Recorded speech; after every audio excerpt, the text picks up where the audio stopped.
फिर गोदाम में उन सब्जियों को साफ करता हूँ और अलग अलग करके ठेले पर लगाता हूँ। इसके बाद मैं ठेला लेकर पूरे इलाके में सब्जियां बेचने के लिए घूमता हूँ। घूमने से क्या होता है, सब्जी भी तो बिकनी चाहिए ना। वही काम तो करता हूँ मालिक। अगर सब्जियां नहीं बिकती तो ठेला खाली कैसे हो जाता है। काम 2 पैसे का करता नहीं और जुबान चलाने को बोलो तो कैंची से भी तेज जुबान चलती है तुम्हारी। मैंने तो आपको वही बताया जो आपने पूछा। ठीक है, अब जाओ यहाँ से और अपना ठेला संभालो, नहीं तो आवारा जानवर सारी सब्जियां खा लेंगे और अगर ऐसा हुआ तो तुम्हारी इस महीने की पगार नहीं मिलेगी, समझे?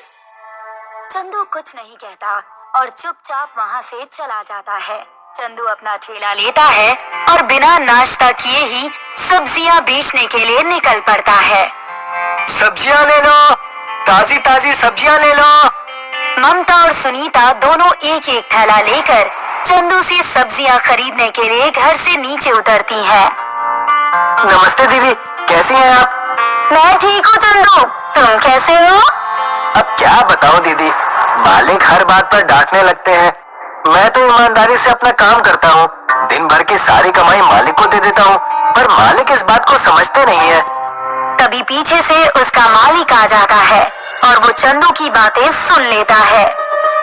अच्छा, तो तू अब लोगों से मेरी बुराई भी करने लगा है। एक तो मैंने तुझ जैसे अनपढ़ गंवार को अपने यहाँ काम पर रखा और तू लोगों से मेरी ही चुगलियां करता फिर रहा है। नहीं मालिक, मैं आपकी चुगली नहीं कर रहा था। अच्छा, तो तू अब सामने भी झूठ बोलने लगा है।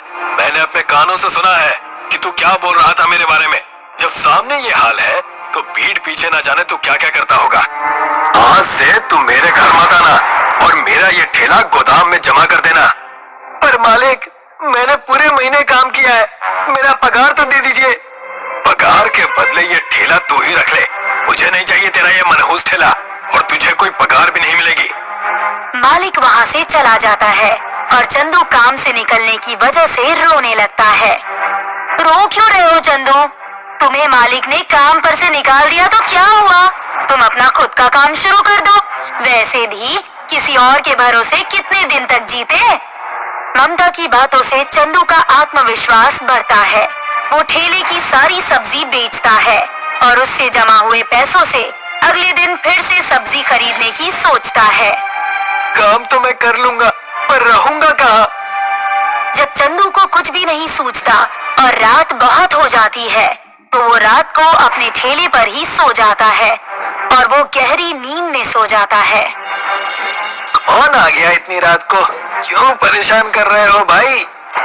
तभी बादल गरजने लगते हैं और तेज मूसलाधार बारिश शुरू हो जाती है। चंदू को छुपने के लिए कोई जगह नहीं मिलती, इसलिए वो ठेले के नीचे चला जाता है। गली के सभी कुत्ते एक दुकान के नीचे बैठ जाते हैं, पर दुकान वाला उनको वहाँ से भगा देता है। ये सब चंदू ठेले के नीचे से देख लेता है और वो उन कुत्तों को अपने ठेले के नीचे ले आता है। आ जाओ टॉमी, मेरे साथ चलो मेरे ठेले के नीचे। बारिश थम जाने तक तुम वहाँ बैठ सकते हो। सभी कुत्ते चंदू के ठेले के नीचे चले आते हैं। चंदू देखता है कि एक बीमार बूढ़ा कुत्ता ठंड से कांप रहा है। वो अपना गमछा उतारता है और उस कुत्ते के शरीर पर लपेट देता है। कुत्ता एक एहसान भरी नजर से चंदू की तरफ देखता है। तभी बिजली चमकती है और भैरव देवता प्रकट हो जाते हैं। तुम बहुत ही दयावान हो। तुम्हारे पास खुद रहने के लिए घर नहीं है, पर फिर भी तुम में इन बेसहारों को सहारा देने की हिम्मत है। हे ईश्वर, ये बेचारे बोल नहीं सकते, पर मैं तो इंसान हूँ। मैं समझ गया कि इनको भी बारिश से बचने के लिए कोई छत चाहिए, इसीलिए मैंने इनको अपने ठेले के नीचे सहारा दिया। कुत्ता मेरा वाहन है और वफादार भी। तुमने मेरे वाहन की सहायता की है। बताओ तुम्हें क्या चाहिए? हे प्रभु, मैं गरीब आदमी हूँ, सब्जी बेचकर अपना परिवार पालता हूँ। मेरे पास जीने के लिए सब कुछ है, बस रात काटने के लिए छत नहीं है। जिस ठेले पर तुमने दूसरों को सहारा दिया, वही ठेला तुम्हें भी सहारा देगा। आज के बाद तुम्हारा ये ठेला रात को एक आलीशान घर में बदल जाएगा, जिसमें जीवन जीने की सारी सुख सुविधाएं होंगी। आपका बहुत बहुत धन्यवाद प्रभु। मैं इसके लिए आपका हमेशा आभारी रहूंगा। वरदान देने के बाद भैरव देवता अदृश्य हो जाते हैं और चंदू का ठेला एक आलीशान जादुई घर में बदल जाता है। चंदू सभी कुत्तों को लेकर उस घर के अंदर चला जाता है और वहाँ रखी रोटियां कुत्तों को खाने के लिए देता है। ये लो, रोटियां खा लो। सभी कुत्ते बड़े चाव से रोटियां खाने लगते हैं और अब चंदू खुद भी वहाँ रखा हुआ खाना खाता है और सोने के लिए चला जाता है। अगले दिन जब चंदू के मालिक को ये बात पता चलती है कि चंदू का ठेला एक जादुई घर में बदल गया है, तो वो कुछ गुंडों को लेकर चंदू का ठेला छीनने के लिए जाता है। अच्छा हुआ तो यही मिल गया मुझे। आपने तो मुझे काम पर से निकाल दिया था ना, अब मुझे क्यों ढूंढ रहे थे? तेरे पास मेरा ठेला जो है, मुझे मेरा ठेला वापस कर दे। वो ठेला आपका नहीं है, वो अब मेरा ठेला है। और वैसे भी आपने मुझे मेरा पगार नहीं दिया था। चुपचाप मुझे मेरा ठेला दे दे, नहीं तो तेरी खैर नहीं है। देख रहे हो ना मेरे आदमियों को, ये तुम्हारी हड्डी पसली तोड़ देंगे। आप चाहे कुछ भी कर लें, मैं ठेला तो अब वापस नहीं करने वाला। मालिक अपने आदमियों को चंदू को पीटने के लिए इशारा करता है।